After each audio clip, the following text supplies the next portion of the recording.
Alright, welcome back again, everyone, to the seasonal wrap-up show. It is time to jump into summer 2025. Now, you might have noticed with the past two seasons, I've been doing things slightly different in terms of, like, end dates and stuff. And I think for this season, I'm finally just going to make the full transition into that new system. Previously, with the seasonal wrap-up show, I just had a bunch of what I would call end caps, and that I would have at the end of each episode, and then I would fill in the rest, the everything before that, with stuff done with the random number generator, where I would just have this whole list, and I would use the random number generator to pick shows. Not doing that anymore, because I just want to, like, get a bit of a jump on the shows that are ending early. Normally I would do that with, like, the OVAs and movies and stuff, but there's not a whole lot this season, so I am just moving over to a release order system with some exceptions. So you can see here I have a Google sheet of everything with their end dates, also color-coded by what streaming service they're on, but that is how I have organized this list, with the exception of the fact that I am still doing the, like, end cap system. So I've picked seven different shows to be my end cap. So that's going to be 7 videos, and those shows are Takopi's Original Sin, Dan Da Dan Season 2, Dress Up Darling Season 2, Summer Hikaru Died, Call of the Night Season 2, City the Animation, and New Panty and Stocking with Garter Belt. So those are my end caps for the season. So yeah, that's how we're going to go. Otherwise, we're just going to go in order of release. And I guess one more note before we get in. My expected minimum finishes for this season is going to be 8 shows. My expected maximum is going to be 20. That's just a rough ballpark of how I think this season's going to go. But without further ado, let's jump into our first show, Leviathan. This is a Netflix show done by Studio Orange, and I believe it's based off a Western YA novel. Did not get a lot of love when it came out, except for the people who really like Studio Orange. I like Studio Orange when they're making shows that are interesting, like stuff like Land of the Lustrous and Beastars. Was not a fan of the Trigun remake, so let's see where this one goes. Alright, first new anime of the season, and it is very mid. I'm sorry, this was just not all that interesting at all, aside from the premise of it being steampunk World War One, and it actually focusing on the Austrians instead of the Germans. It's kind of interesting. Like, we got 2 protagonists in this one. One is the son of Archduke Franz Ferdinand, apparently. I'm sure there is a real life example of this person that I just don't know. Because all I know is Franz Ferdinand Bang Bang. It was a very tactless way of saying, fuck it, who cares? Where was I going with that? So we got that one, and then we got a girl pretending to be a boy to sign up for the British Air Force, but also apparently the British Air Force has, like, mythical monsters and shit, and also the Austrians and the Germans have giant mech suits and stuff. So steampunk fantasy, World War One. I do like the implication for the British side of it being, like, Charles Darwin introducing it. It's very, very campy, but very fun, and kind of silly. But this show just doesn't have the sauce. It's just not fun to look at. The directing is very plain, and it's very. Not only is it very plain, but it's also very, like, mechanically in your face about doing show don't tell. That sounds like a very weird complaint, but like just the way that it's like it just shoves the details in your face sometimes is just very not off-putting, but just very like, okay, cool, we get it, we get the point. That's like a minor complaint in the grand scheme of things. The grand scheme of things is that the show is just kind of boring. I don't really feel one way or the other about this prince who is now going into exile because apparently the Germans want to kill him. I don't know enough about World War I to know if that's accurate or not. But apparently he has to flee to Switzerland. He's a very bland character aside from like the playing chess with himself at night thing. But yeah, he's super bland. The girl character who is going by the name Dylan, I don't know what her actual name is. Or if that is a name that she wants to go by, or if it's just like her cover or something like that. Who knows? But she's fine. She's like very like excitable and like super interested in joining the Air Force. Yeah, it's just kind of boring. The action is just not very good. Also, there was this one scene where it was like, we're doing a covert operation. And then, thump, thump goes the mech suit. It was just very silly. Yeah, this show's just kind of boring. That's all I can say. There's no oomph to it whatsoever. There was like this panning shot of a landscape where Dylan's supposed to be like very awestruck by how cool it looks, and it was just not a very good looking landscape. It was just it was shot very plainly. It was not exciting to look at. The show's just kind of boring. Alright, Leviathan coming off the list. Up next is See You Tomorrow at the Food Court. This is a, I believe, 6-episode slice of life series.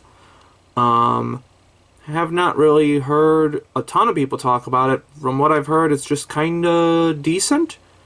Hopefully the short length will get me through it, or maybe it's just genuinely good. Let's find out. It's fine. Nothing to write home about. I got an episode and a half into See You at the Food Court. Very plain slice of life series. Not bad looking by any stretch. I do like the character designs. Wada's design in particular, the black haired girl. I thought she had a pretty good design, really good facial expressions. Kind of a girl failure in a lot of ways. But also kind of catty, so that was a little off-putting too.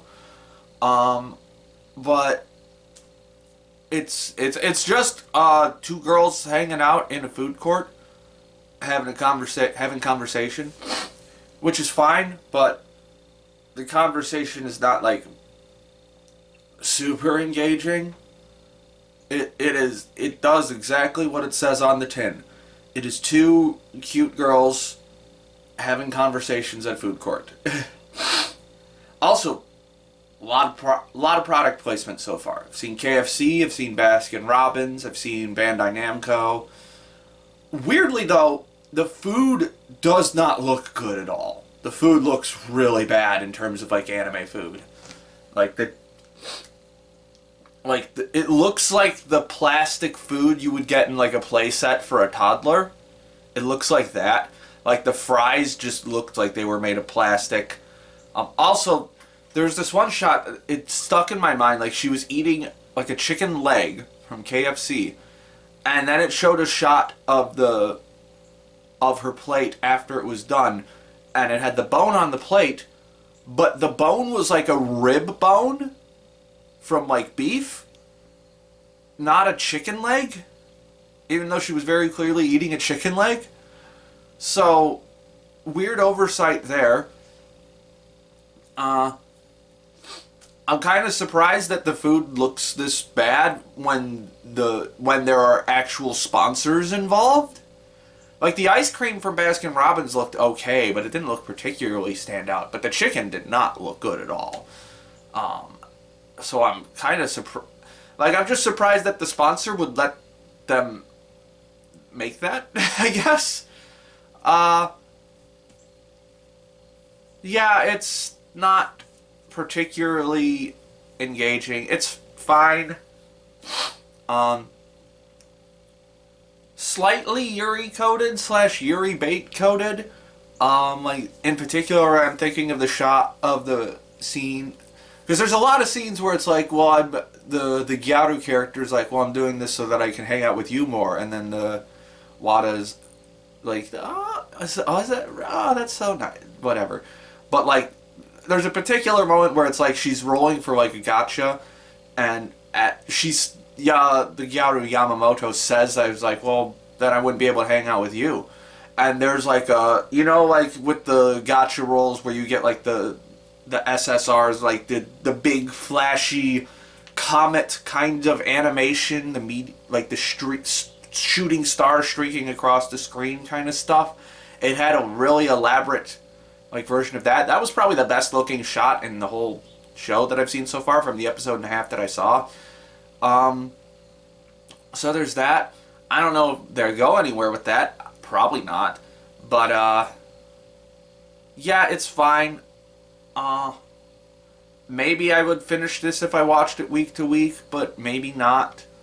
Either way, I don't particularly feel like watching all of it now. And also, it's like, it does like the first season of Takagi-san, where it's just four like 6-minute segments in a single episode, or 5-minute segments, I guess. Whatever, close enough. So very, very highly episodic. Yeah, it's fine. I just don't feel like finishing it. Alright, Food Court is off the list. Next is Bullet Bullet. I believe this is from the studio that Sung-Ho Park founded after he left the Jujutsu Kaisen production. I don't know if he directed it, but I also know it's like a Disney Plus series. Don't know anything else about it. Have not seen anyone talk about it. Let's give it a shot. Man, that opening heist scene is a really good example of just intention getting lost in conveyance. Like, I could tell there were like a lot of like jokes and ideas being thrown around in there, or just like a lot of like small visual ideas, but it's cut so weirdly, and the framing, like the framing, how stuff is framed, the cinematography, where stuff is blocked, how much of stuff is shown, is so off that either the intention is completely lost, or it forces you to think longer about something than you should. Now let me explain what I mean by that, because that sounds like I'm saying you shouldn't have to think when watching something. That's not what I'm getting at. What I'm getting at is that it's making you confused about something that should not be confusing. Like, there's these, for a few seconds in it, there's like these intercuts of the robot hacker man. I think it's dancing. But the fact that I'm using the word think is the problem there, because the frame is so close up on the robot, and the cut is so short that it makes you like stop and think like, what was that? What was that? And the reason it's bad for you to stop and think what was that is because the cut has already moved on to a different thing, and other things are happening now. So while you are thinking, wait, was that a dancing robot? You just missed a bunch of other visual information. So that's why I say, like, it is, in this instance, it's bad that it's trying to make you think hard about what's happening. Because it's not trying to make you think about, like, complex topics or, like, a complex break-in scenario. It's just making you think more about simple things than it should be. Also, it's really not good at conveying how the guy breaking in is getting around the guards. Like, it's real. Like, here's another good example of this. It shows, like, a medium shot of a security guard at a desk with a bunch of monitors, and you see the guy breaking in running across one of the monitors. But the guard is not looking at that monitor. He's looking at another screen that has, like, a bunch of... that looks like it has a bunch of, like, flashing colors coming out of it. So it's, like, implied, I think, that the guard is just watching TV, but you can't see that he's watching TV. It's, like, just barely enough visual information to make you, like, stop and think, is he just watching TV? But then again, the cut is so short that it just moves on to something else before you can fully solidify, oh, the guard's watching TV, that's why he can't see the guy breaking in on the monitor. I think Sung-Ho Park might not be that good a director.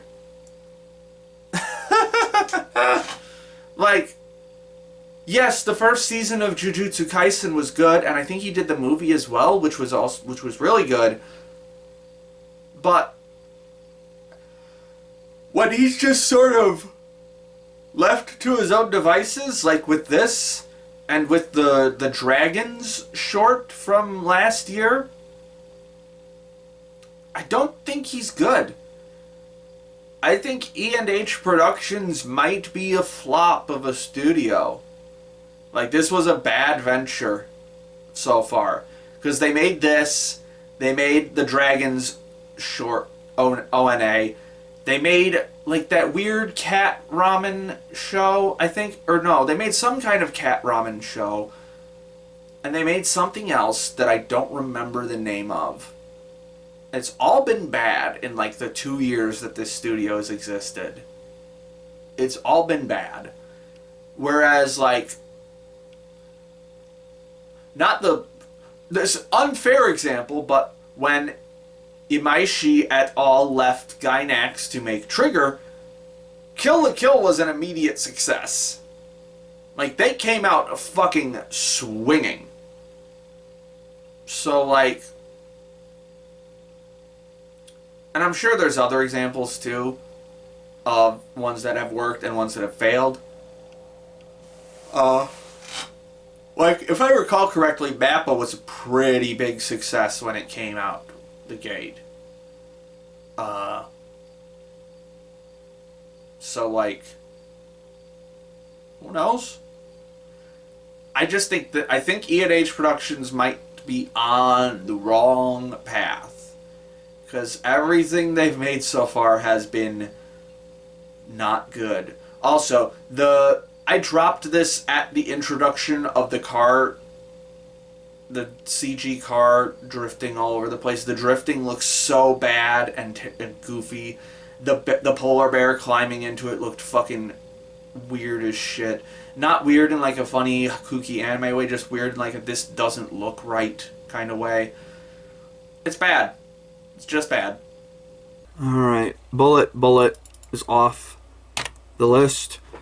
Also, apparently it was just announced that Watari-kun is going to be 2 core, apparently, instead of 1 core. So we're just going to take this off the list and throw it in the bottom here for now and save it for next season. So that's one less show, I guess, to cover now.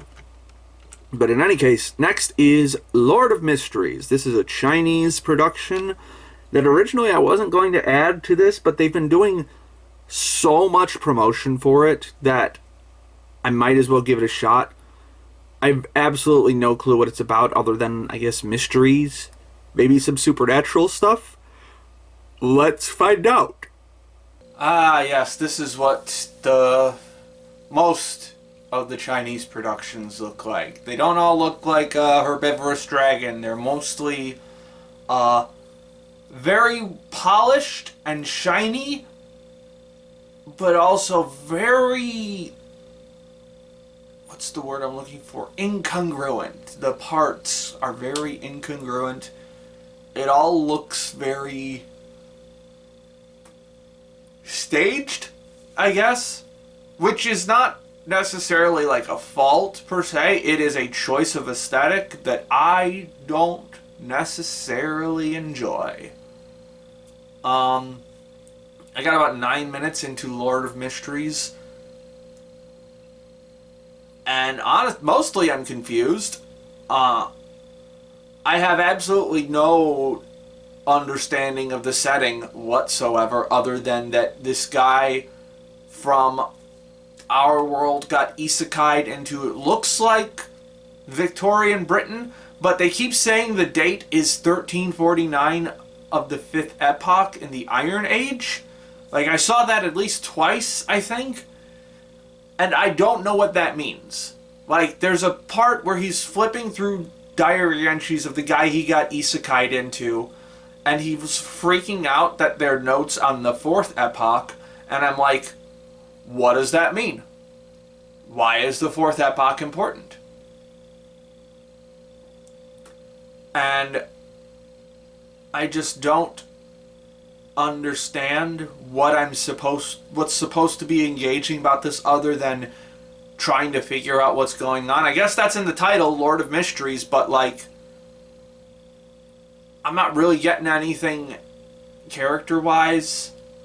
Not really getting anything like theme-wise. The action scene was well animated, but poorly shot. Like, it wasn't easy to follow the action in the opening action scene. Or not necessarily that it wasn't easy to follow, but it wasn't framed in a satisfying way that allowed you to really get a grasp of like everything going on. It was just kind of cluttered looking. Color design is interesting. I don't think it's bad. It's not one that I would typically spring for, but it is at least interesting. Also, I had to go to the cat site for this one because for some reason Crunchyroll does not have the Chinese dub for this one. And I just like watching things in their original language. And also Crunchyroll didn't even have a Japanese dub for it. So they had an English dub and then like 4 European language dubs. And then I think a Spanish dub as well. Why?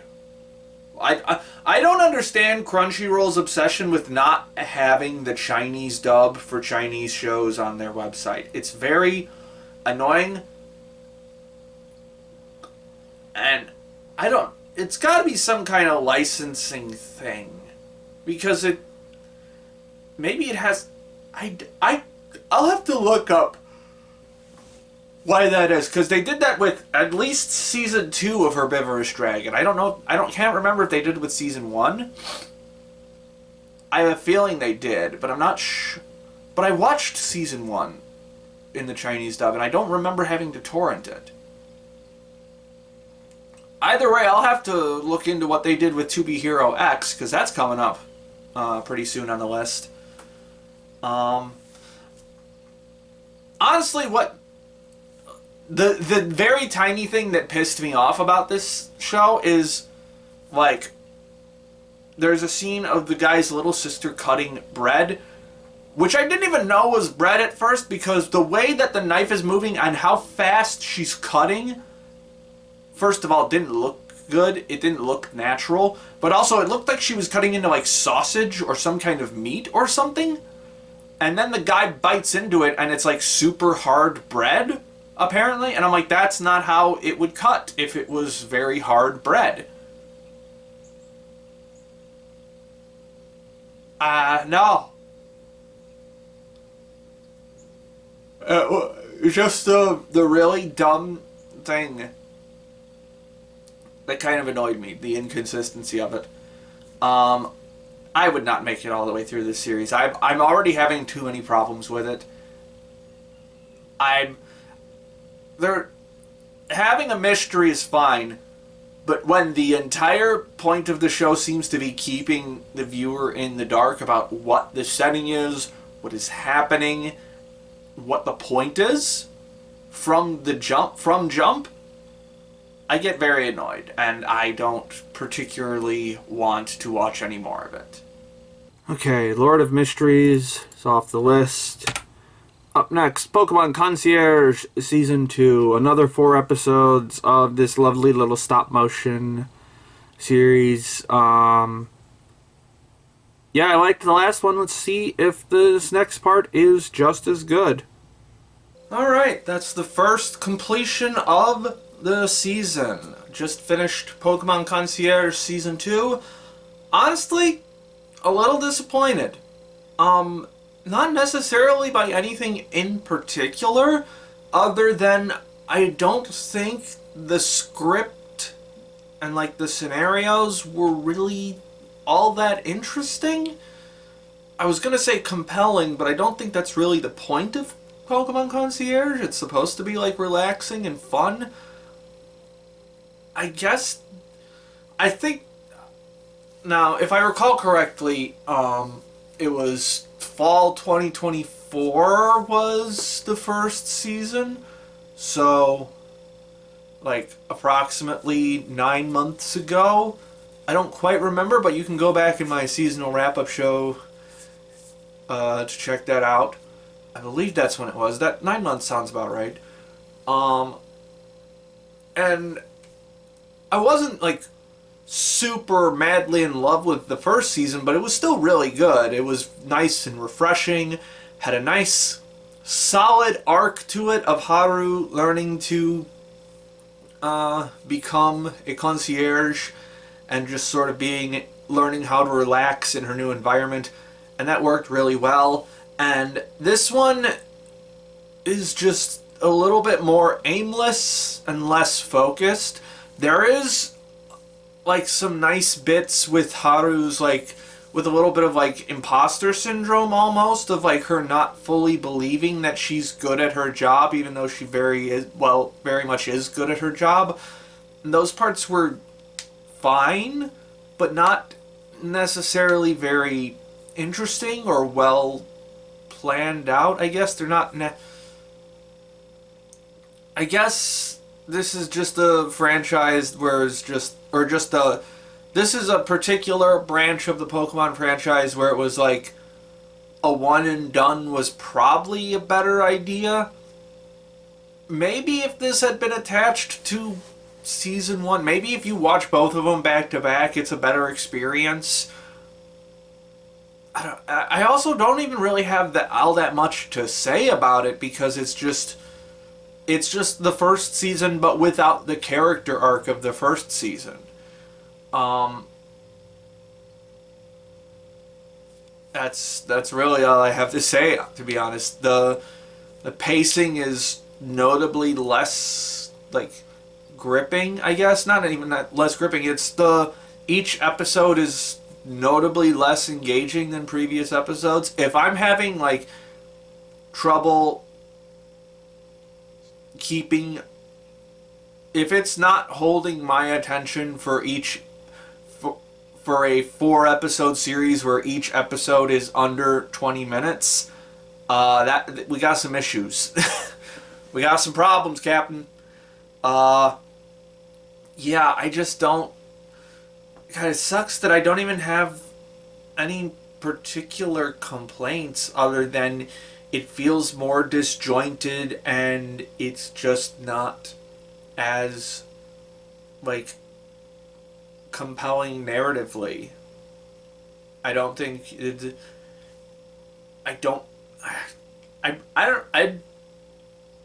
I am stumped by my lack of things to say about this. I was hoping to at least get, like, into some granular detail, but I was so not engaged with this that I watched it over the course of 3 days.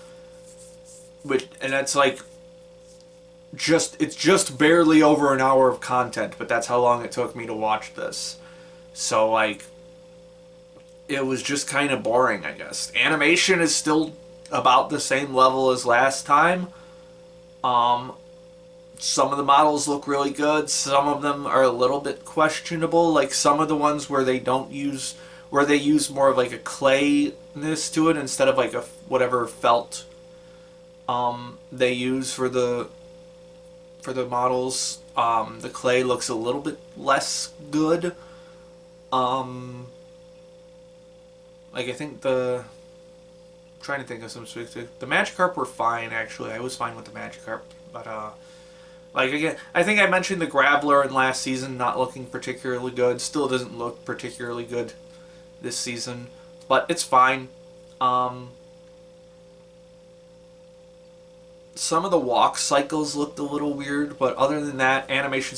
This is stop motion animation, by the way. I don't think if you haven't seen my review of the first season, this is stop motion animation by Dwarf Studios.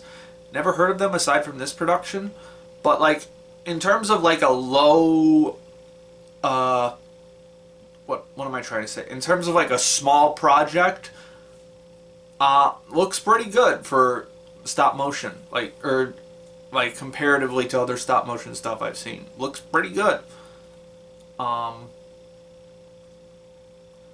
Yeah, I don't really have much else to say. Tyler and Alisa have notably less to do in this season. It's mostly focused on Haru, but they don't really give Haru as much to do aside from the imposter syndrome stuff, which was fine, but I think it needed a little bit more oomph to it. That's the long and short of it, I guess. This is fine. Could I have done without it? Probably. Honestly. And that kind of sucks that I could say that about a Pokemon thing. But it is what it is. This was fine. A notable step down from Season 1, but fine. Alright, Pokemon Concierge Season 2 is complete. First finish of the season, but unfortunately not going very high up on the list. We're going to put you right here, right under Land of Nomo in the number 29 spot with a light 6. It's fine, but man, it could have been better. Alright, next up, 2B Hero X, the third entry in the 2B Hero franchise, and probably the biggest entry so far. This is a double core show, and a lot of people really seem to like it. No clue what it's possibly about this time, other than the hero part of it, but let's give it a go. Okay. There's a lot to unpack there. And I'm not even going to remember half of the things that I want to talk about, I guarantee it. Also, I am just coming off of being sick, so I apologize if I start hacking up along in the middle of this recording, but I just finished 2B Hero X, which is the third entry to have the 2B Hero title in it, and also the third completely different story and premise in the 2B Hero franchise. The first one was like a series of like 5-minute shorts, I believe. I watched the first episode and did not like it at all. It was a comedy series that I just didn't find funny. The second one was like a short series that was pretty decent. And then this one is just a full double core TV, 2-core TV series. what a weird franchise we have here. And also, this is not an anime. This is a donghua. Did I pronounce that correctly? Donghua, which is a Chinese animation. Which is a word that Twitter just decided to learn recently. And I also just decided to learn because I've been calling them Chinese anime all the time. So I'm no better. But anyway, this is a donghua. And it is definitely easily the most stylish Chinese series that I have seen so far. When it tries to be, key word there, when it tries to be, this is it has some of the most striking visuals that I have seen from anything in a very long time. Just just the style shifts alone are so cool and striking. It's okay, how do I explain it? It works with so many different styles, not just of different styles of 2D animation, but also it has its own full CG style of animation that's actually pretty good looking. And when the character X gets involved, there's this constant shifting of art styles that's so fucking cool. Like, the last episode is just an absolute fucking eye explosion. Like a visual explosion. It's bordering on psychedelic at certain points. This is such a great show to look at when it wants to be. Because, okay, so the first 7 episodes, I believe it's 7? I'm pretty sure it's 7 or 8. I'm pretty sure it's 7, though. The first 7 episodes are all in this 3D CG style. That's actually really good. It has some issues with stiffness every now and then, but it's way, way better than a lot of full CG anime. And then it decides to cut to this very fucking long flashback sequence that lasts from episode 8 to episode 23 before we jump back to the present with episode 24, wherein lies the coolest and most frustrating thing about this series narratively, in that it is, I wouldn't quite call it an anthology. Oh, I completely forgot to finish the thought I was just having. So, after episode 7, after the full CG stuff, it changes to a more traditional, just 2D animation style that is fine. It's certainly more polished than a lot of anime, but just like, by comparison, I can't believe I'm saying this, but it's like, take me back to the CG stuff. That looked cooler. Now, granted, there are a lot of really, the 2D stuff does have some really good stuff now and then, especially with the fight sequences. Like, there's almost too many fight sequences in this, if I can be so pretentious as to say that. Whereas, like, there's so many really high intensity, high Sakuga action sequences in this that some of them just start to not stand out as much anymore, if that makes any sense. The ones with, like, big character motivations behind them certainly stand out, like Loli having her freak out at the end of the ruins incident was probably the most memorable for me in terms of the 2D stuff. But a lot of the 2D stuff is just not, it's just not as good as the CG stuff. It's not as stylish. It's much more just kind of plain in its presentation, in its framing and so on. Just not as energetic, I guess. Now, because I've seen some talk of how there's a sort of meta element to this in terms of the character X literally bringing the style to the series, which is cool in terms of a meta analysis of this, but also it makes the not CG stuff for a very protracted period of time less engaging, I guess.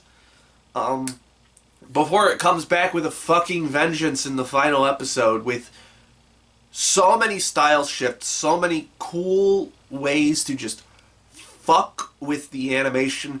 They have... Okay, so there's a... So it's in the C... There's a scene in the CG style where a guy's just chilling in his apartment. X is just chilling in his apartment. But then a dog...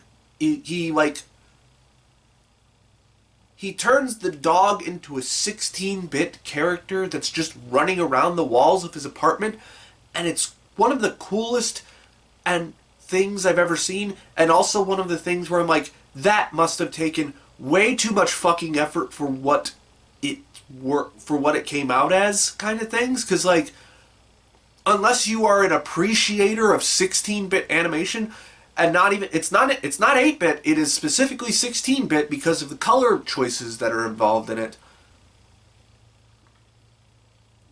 It's one of the coolest fucking things I've ever seen. And it's like a throwaway joke.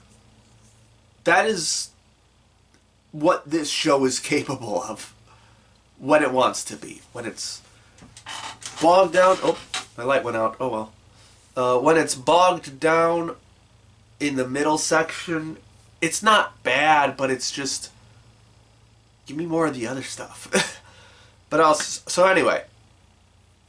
Narratively. Speaking of middle section. As I was saying. The first 7 episodes consist of 2 arcs. The first arc is basically like a movie. Like, you could watch the first 4 episodes minus the last 20 seconds... And it's just like a great movie. Like, it has a fully completed character arc for this, our character Ling Ling, who ends up replacing this hero Nice after he commits suicide. Like, he's sort of forced into the role and has to, like, imitate him and fake it to the world.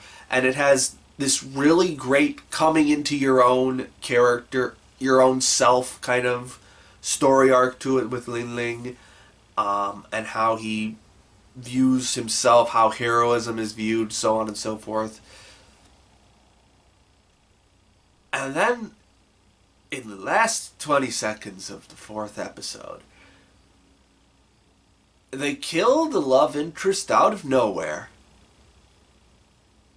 And you get a brief glimpse of who it is. And then you get the next arc, which is 3 episodes, where it is the character that kills her, presumably. I can only assume that, because they don't explicitly say it at any point. And then, after those first 7 episodes, it cuts to a flashback that lasts all the way until the final episode, with dozens of not dozens, but a bunch of different vignettes piecing together the backstory of this entire world and how it led up to that point.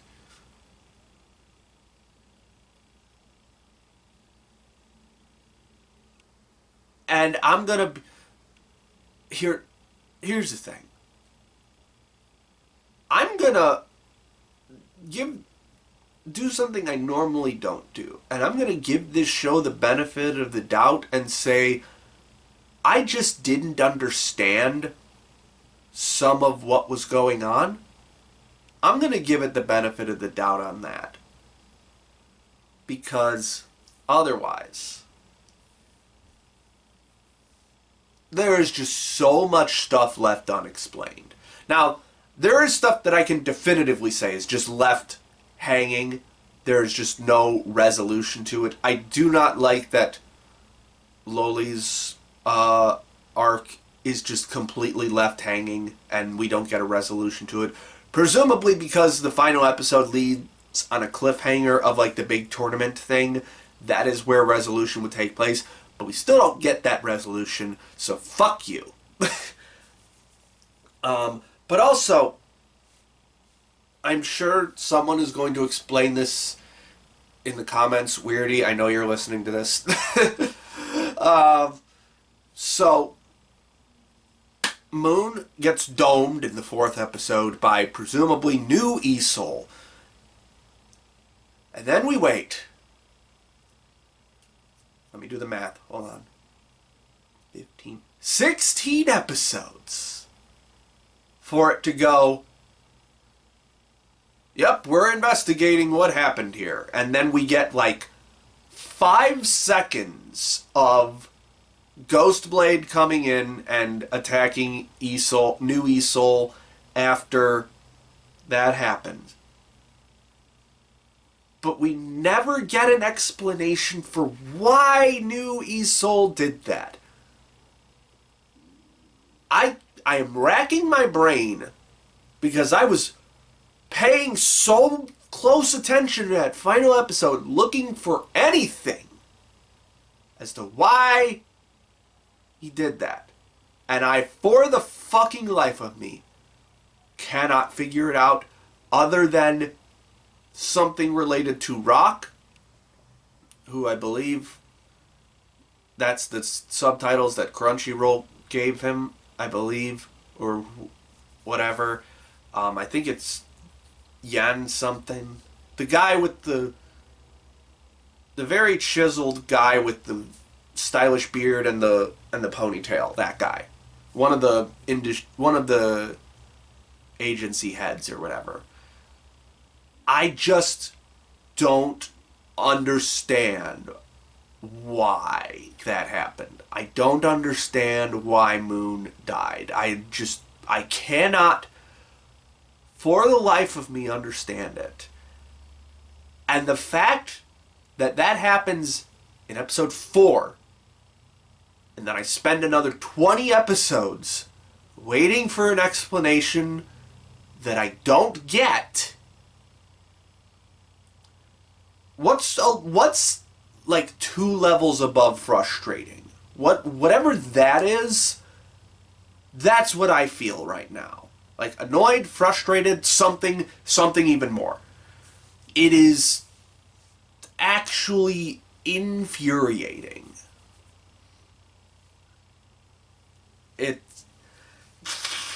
I don't understand. I don't understand. But aside from that, putting aside the fact that I was waiting for that for the whole fucking series,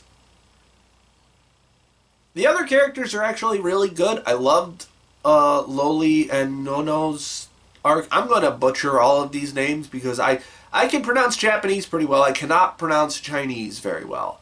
So I apologize. I'm going to do my best and fail. Really liked Loli and Nono's arc. Loved Ghostblade's arc with this, a lot of literally me vibes with him of this I just wanted to be fucking quiet energy to them. So, very, very literally me. And his arc over the course of this flashback segment was very good. I really like the way that this whole thing is structured as sort of the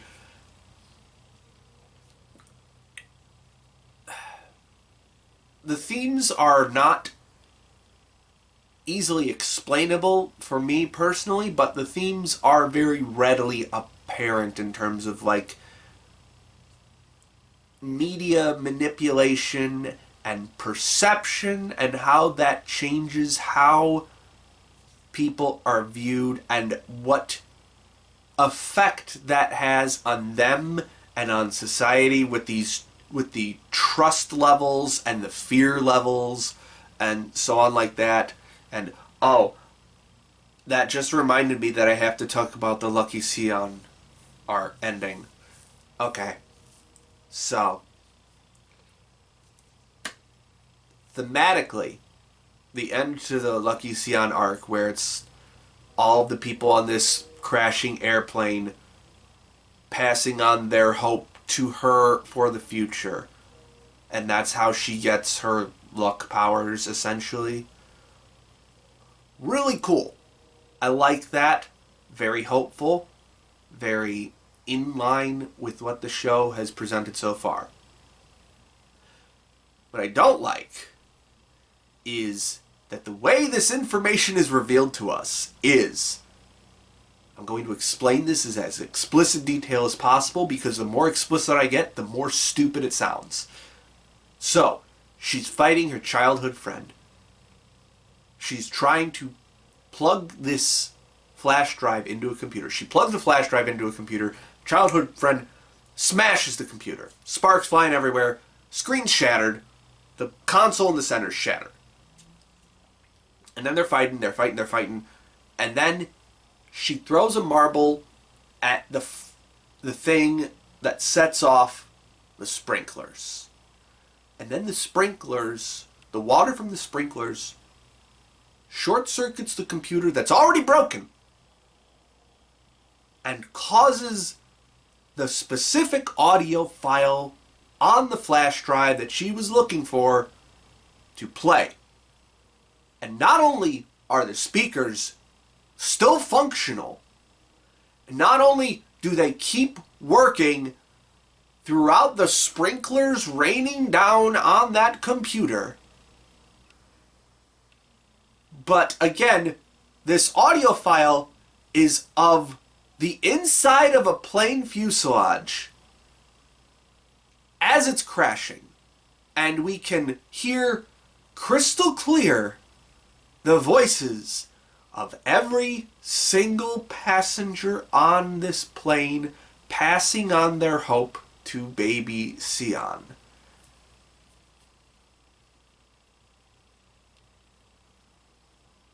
I understand that Sion's power is luck. But there's a difference between a series of improbable events lining up to make something happen and something that's just flat out impossible. That's just flat out impossible. There is no arguing that. There is no possible way for that to happen. It's simply impossible, and it kind of ruined the end of that arc for me, because I was so flabbergasted by how stupid that was.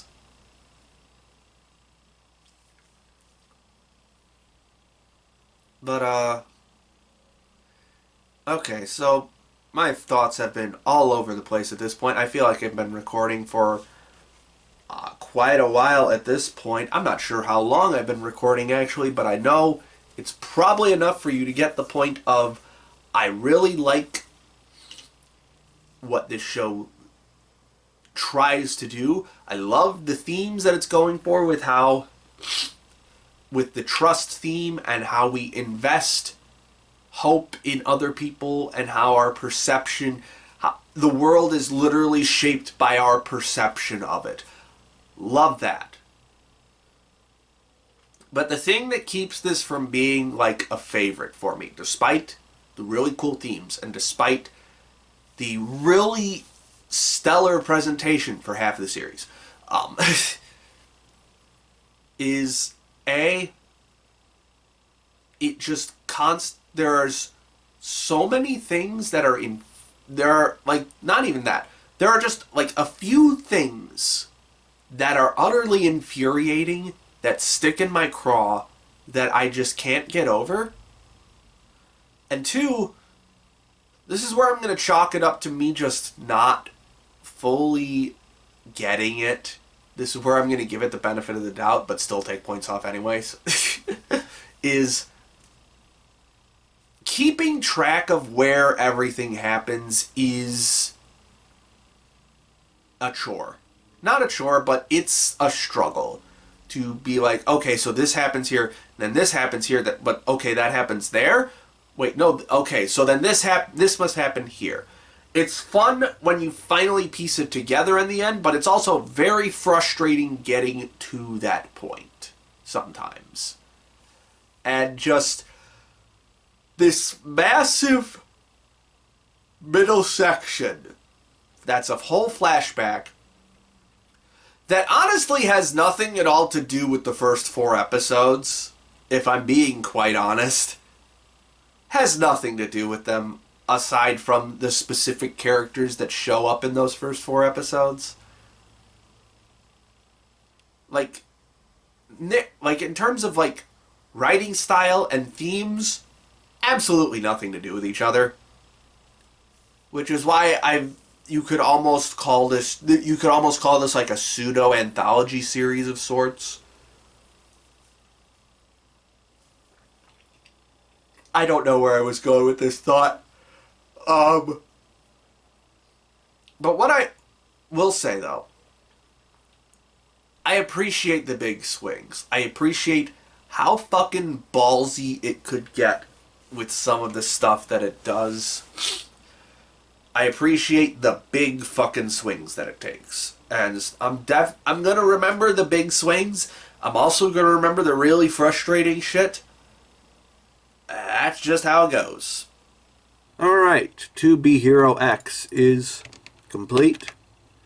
We're going to scroll pretty high up to the number 6 spot, and you're getting a light 8. Despite my frustrations, that was a really fucking fun show with a lot going on in it. It was a good time overall. Alright, next up. What's next up? Last non-end cap is detectives these days are crazy. Have not heard anyone talk about this show. Couldn't possibly fathom what it's about other than detectives. But we're about to find out. No, absolutely not. Loud, annoying, unfunny, fucking obnoxious, not good. I don't like this at all. The humor is just obnoxious and loud and unfunny. I don't... Like, one of the first big jokes in this is a fucking upskirt shot. It's like, what is this, 2005? Like, again, I know it's anime, but like, man, what are we doing here? Like, it's... Ugh. But also, it's just... It replaces humor with actual jokes with screaming, which is what a lot of really bad anime comedies do. It's just bad. Character designs are fine, though. The main girl is cute, but the gag of her just random shit falling out of her clothes constantly is just, like, not funny. I think it's a Senjo Gahara reference, maybe?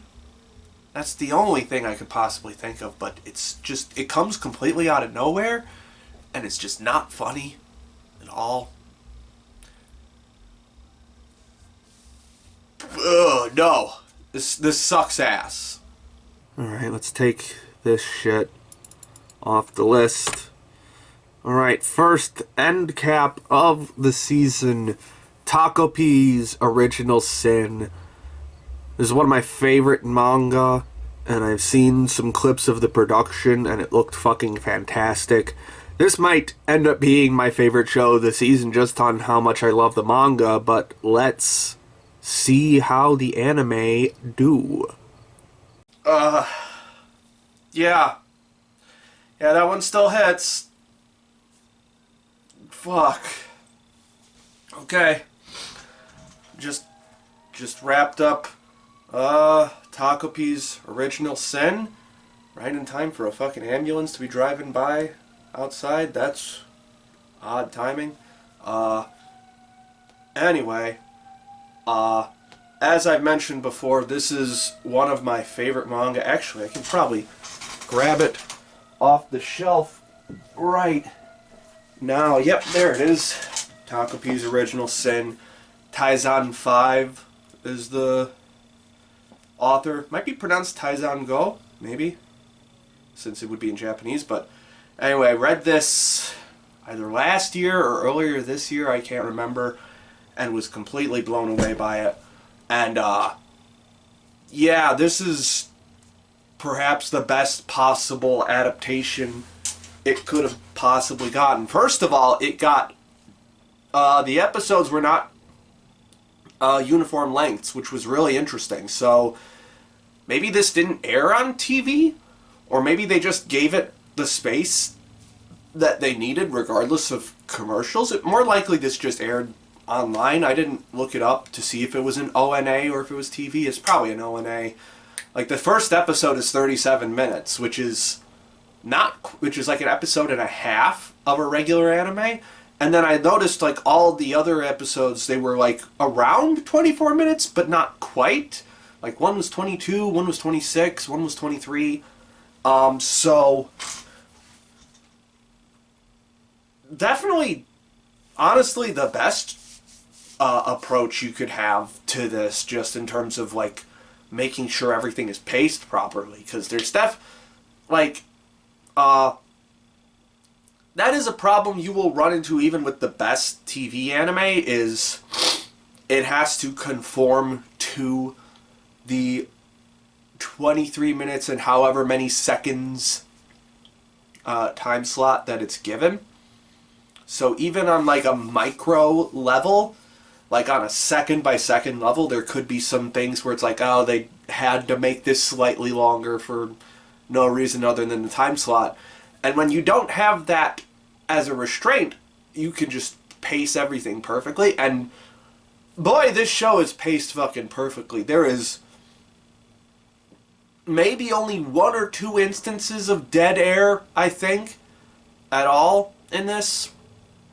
Just so easily bingeable, except for the part where it's a goddamn nightmare.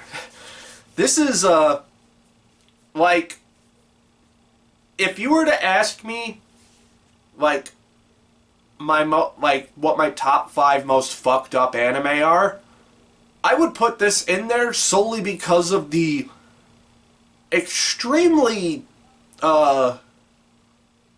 realistic depiction of child abuse and suicide in it. Because, like, when you think of, like, fucked up anime, you think of, like, dark fantasies with a bunch of violence and rape in it, like Berserk, or just extreme violence, other types of extreme violence like Made in Abyss. And both of those are up there, but I would also put Takopi in there because it is emotionally fucked up and very unnerving. I couldn't quite remember if they actually, like, when I was, like, starting this up, I was like, do they actually kill the dog on screen in this? I couldn't remember exactly, and no, thankfully they didn't, because that makes the show a lot easier to recommend to people. I recently realized there are a lot of people who are like, do not kill the dog. I will not watch your show if you kill the dog. Like, what's that movie that's coming out right now? A Dog's Tale, I think? No, that's not what it is. Good Boy. That's what it is. The horror movie, Good Boy. A lot of people I saw online, were like, hey, don't kill the dog, I won't watch your fucking movie. So I realized there is a trend of that going around lately, which makes sense. You don't want to see defenseless animals die. But in this anime, they do it extremely tactfully, and they dwell much more on the emotion that results from it than the actual act of it, which is kind of the important part of, like, how that's the final straw for Shizuka and leads her to kill herself on the first runaround of the time loop.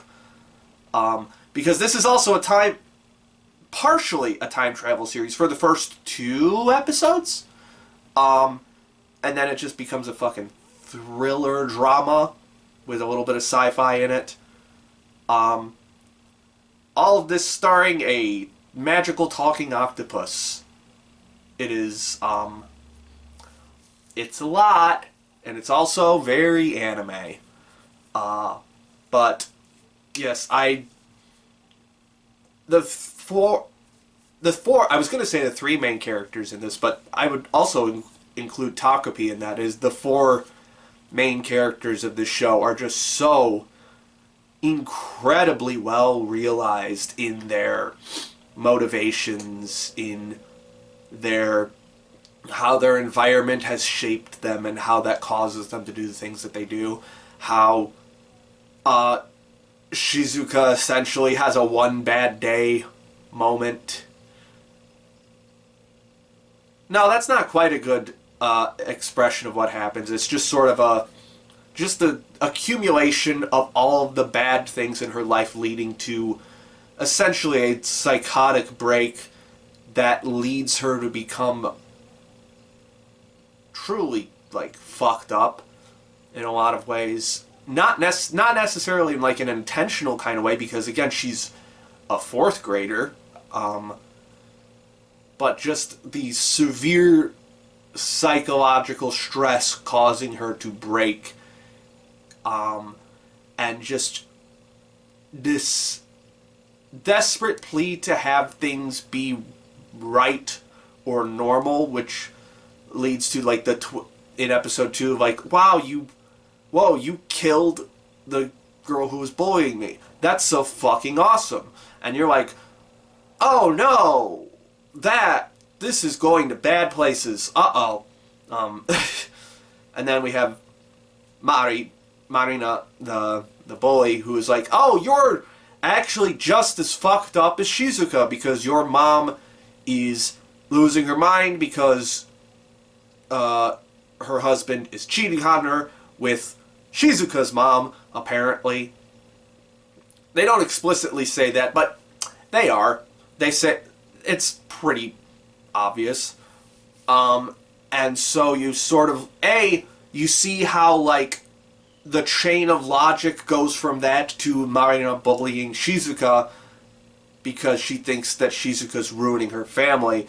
And but also B, it's sort of the learned behavior of Marina's mom inflicting abuse on her, thus inflicting abuse on Shizuka, which leads to the fucking gut-wrenching moment in episode 5 of what, like, the actual twist. I had completely forgotten the actual twist in this, where it's like, oh no, Takopi actually came here to help Marina first, but then even more weird time shenanigans happened, and so Takopi ended up with Shizuka.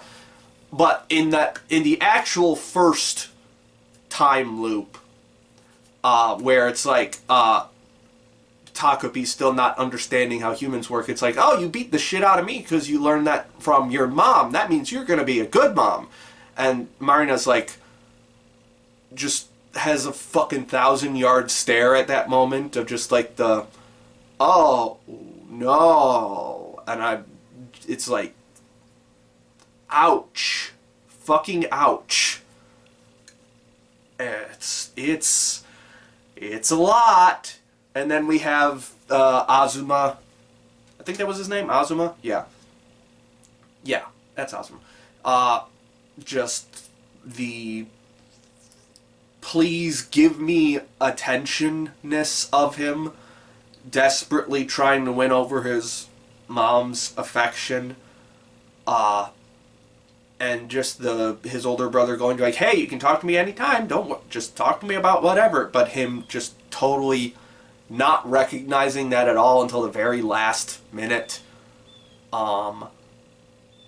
which sort of leads into one of the big themes of, I would say the big theme of Takopi is just, hey, we need to talk in order to communicate our feelings to each other. We need to actually express ourselves. But also B, boy, our parents really fuck us up in a lot of ways. Like, even if it's not direct physical abuse, like with Marina's mom, or the just complete indifference of Shizuka's mom. It with Azuma's mom, it's just sort of like, oh, I guess you're just not as good as your brother. Oh well, I give up. This show has some issues with moms. I don't think it's in like a negative kind of way. I think a lot of the time, with the exception of Azuma's mom, it's still vaguely sympathetic, not sympathetic, but vaguely understanding of the circumstances. Like with Marina's mom, her husband is a fucking dickhead and is cheating on her constantly and is leaving her to just do everything. And Shizuka's mom, dad just straight up left and started another family somewhere else. And it's like, oh, maybe there was like just a mutual falling out or something. But then Shizuka shows up on his doorstep and he's like, oh, who are you? I'm like, oh, dad's a fucking prick. Okay, maybe this show has more of a problem with dads than it has with moms. Who knows? Maybe they're both awful. Oh, this is a very heavy show. Very heavy show. It's why I put it up there with like the most fucked up anime. Yeah, this was just the theme of like how parents influence children, and how many times that often leads to very, very bad behavior because the parents just aren't necessarily thinking about what the kids want and just want to enforce their own worldview onto the kid. Which you see a lot of in the real world, especially lately, which brings me to a point that I want to drive home just in case you missed it.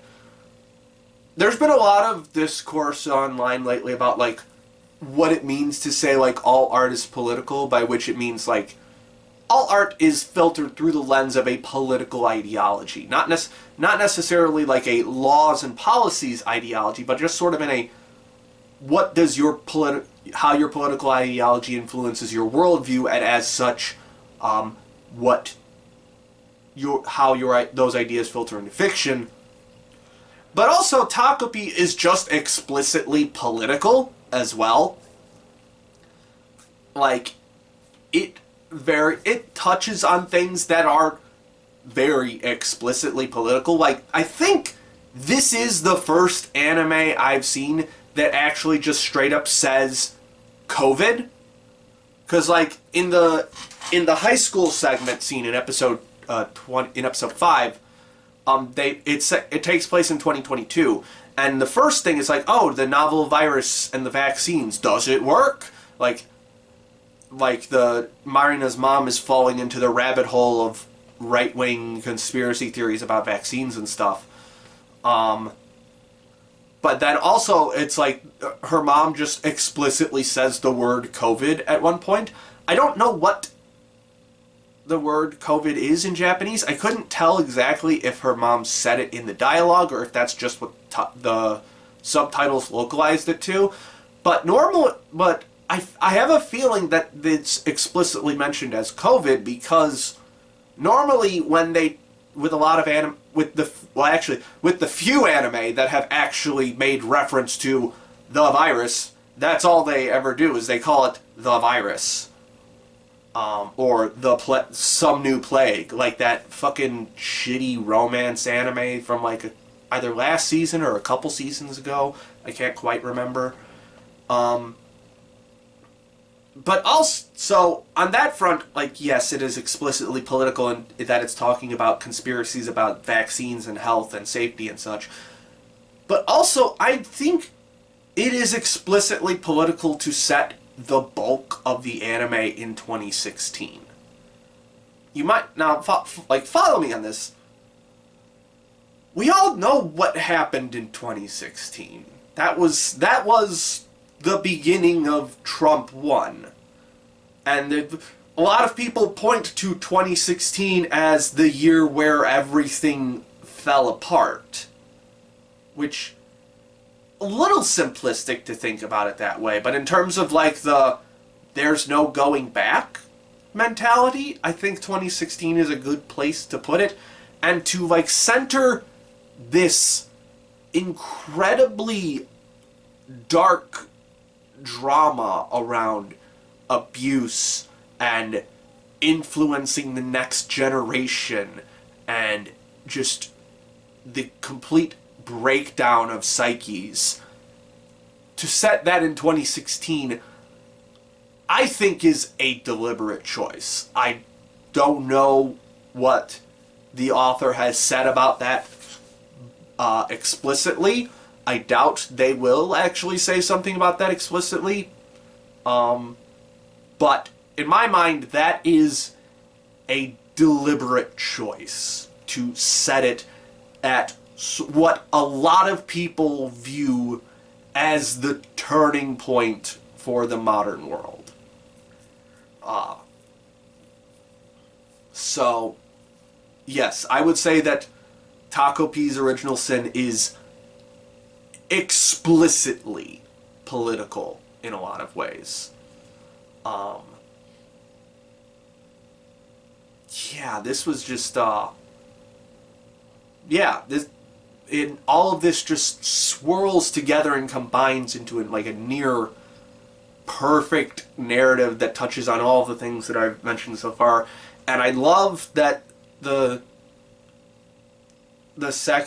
final episode kind of pulls a Clannad after story in a way, with like we get the absolute end of all this tragedy and stuff, and then we revert time back to when it all started going to shit, or the pivotal no going back moment, but then we change it slightly with a little bit of magic to make things go the other way.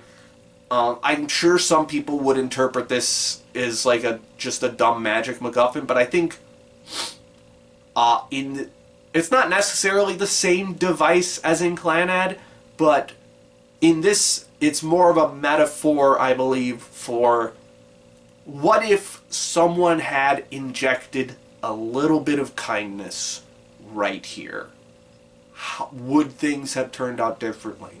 And it's sort of it's a way of saying this was not set in stone. This was not always going to happen. Marina was not always going to bully Shizuka into suicide, or Shizuka wasn't always going to come back and ruin Marina's life.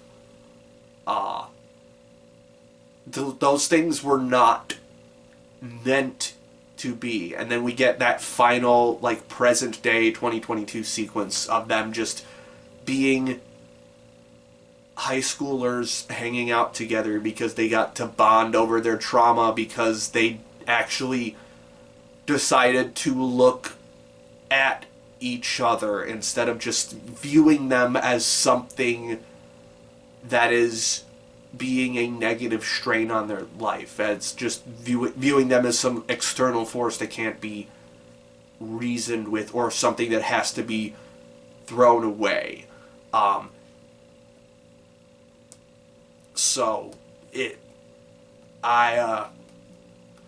Those weren't fake tears or anything when I started this recording. I was still crying a little bit as I walked upstairs to start recording this.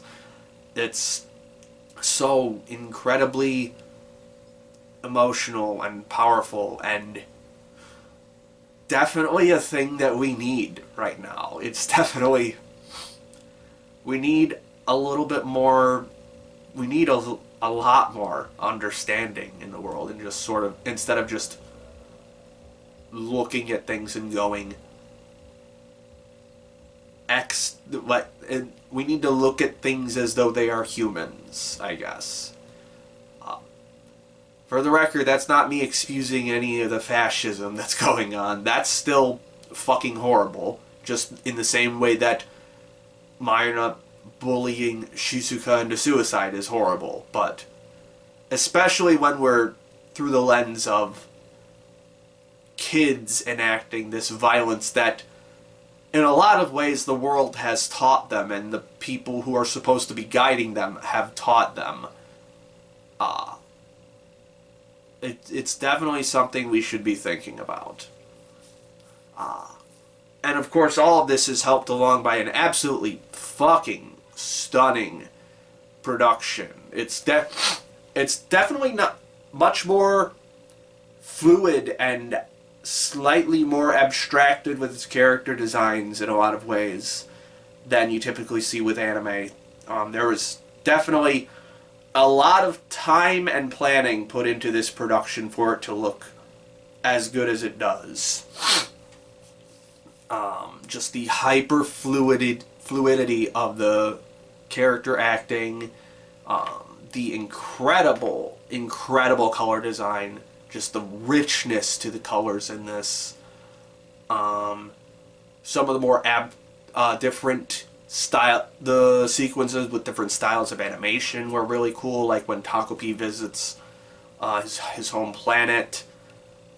I will say there are some instances where I think it just goes like a little bit too far with the flashiness, just a little bit, like especially with some of Azuma's sequences with like the glints in his eyes where he's talking to Takopi for the final time. I think it just goes like a little bit too far with that, but still it's so cool that they were able to put so much effort into this. The character designs look fucking cool because like Taizong 5, or however you pronounce his name, has very distinctive character designs. They are very... You can, like, look at his character designs and immediately be like, oh, this is this guy. It's just very distinctive how the characters look, and the anime captures that perfectly. Yeah, this was really something, man. This is easily one of the best anime of the year. New favorite, as expected. I'm curious to see if anything else from this season can top it. Alright. Takopi's Original Sin is complete. It's the third finish from the summer season in only 8 entries. That's wild. And after much deliberation, I have decided, yes, Takopi is going to go in the #1 spot for the year so far with a decent 9. I fucking love this story. I'm not saying it's impossible to beat, but we'll see.